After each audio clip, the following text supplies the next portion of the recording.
אין לי כסף. הקדוש ברוך הוא אומר לך, תתחתן, אני אביא לך כסף. אל תחכה לכסף אחרי זה. תעבור דירה, סמוך עליי, תעבור דירה. אני גם טוען ככה. אדם שחי בחורבה, תעבור דירה. אם זה לא פינוק, זה לצורך החיים המינימליים. אני בכלל בדעה שאם אשתך מרגישה לא טוב בדירה שלה, פנק אותה. קנה, מה הקדוש ברוך הוא יגיד לך, אם עשית את זה בשביל אשתך, אין לך כסף, תזכיר דירה, תראה לקדוש ברוך הוא שאתה סומך עליו, הוא יקנה לו, הוא ייתן לך. הוא ייתן לך. אתה לא יכול להגיד לקדוש ברוך הוא, קודם כל תן לי, אחרי זה אני אעשה. הקדוש ברוך הוא אומר לו, אתה תעשה, אני אתן לך. זרוק את עצמך למים, זה גם נושא של עצלנות. לא, ריבונו של עולם, אתה תיתן לי כסף, אני אעשה את זה. אין כזה דבר. אין כזה דבר. תיתן לי, ככה קניתי את הבניין של יביע עומר. התחלתי לאסוף כסף שלא היה לי שקל. 13 מיליון שקל עלה שטח רק.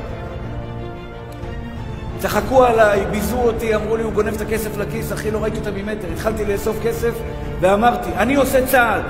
לקדוש ברוך הוא יעשה 10 צעדים אליי. קניתי את השטח, נכנסתי להתמחות, העליתי, אמרתי, אני את השטח הזה לוקח, אני צריך אותו ליביע עומר. לקחתי 5 מיליון שקל חוב, משכנתי את הבית שלי. לקחתי חוב אישי 5 מיליון שקל. לקחתי, אח יקר שלי, אתה לא תאמין, תוך פחות מחצי שנה שילמתי את 5 מיליון שקל האלה. תורמים, לא אני.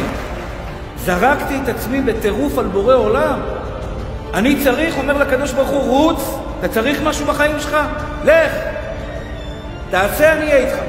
אל תחכה שאני אעשה לך. אין פה ארוחות חינם.